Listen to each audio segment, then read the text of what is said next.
Hi, this is Todd from thestringclub.com. This is a short presentation of a product that I really recommend to all my students, and that is a practice mute. I have the Artino practice mute for violin and viola here that I will demonstrate. This is a great product because it really helps us get more practice time.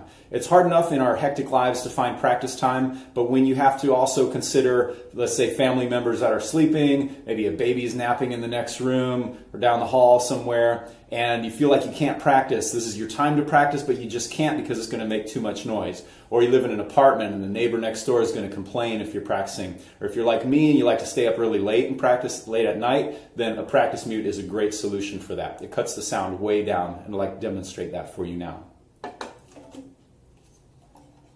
So here's a little bit of playing without the practice mute. And now here's with.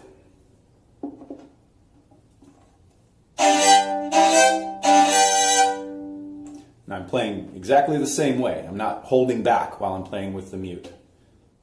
Of course, it doesn't make it completely silent, but it does cut the sound down a lot. And so it can make the difference between getting your hour of practice in today or not getting your hour of practice in today. And we all know that playing this instrument, trying to master this instrument, requires absolutely consistent practicing.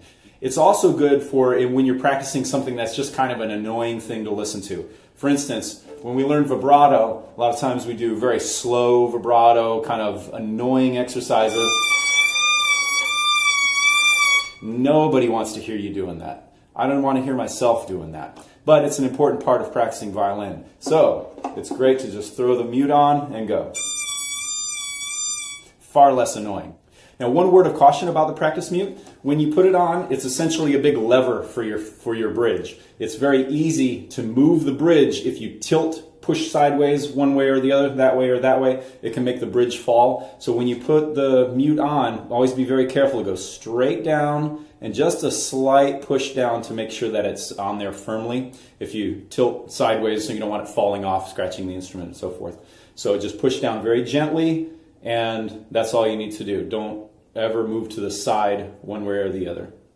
Now, the reason I suggest the Artino practice mute is because it's very heavy. It's made of metal inside and has a rubber or plastic coating on the outside. So it is pretty heavy. It may look kind of flimsy on the video here, but when you hold it in your hand, you see it's heavy, and that makes the bridge not vibrate nearly as much. And yet it won't scratch up your instrument. It's not made of metal that if it touches, it will damage the instrument very easily. So if you feel like using the practice mute would help you get more practice time, please click the link in the description below, and it will take you to Amazon. You'll be able to find the exact product very quickly and easily and purchase it, and it'll be on its way very shortly. Hopefully this will help a lot of people get a lot more practice time in and become much better at their instrument. It's so much more fun when you get regular practice time and you're making constant improvement, and this can really help.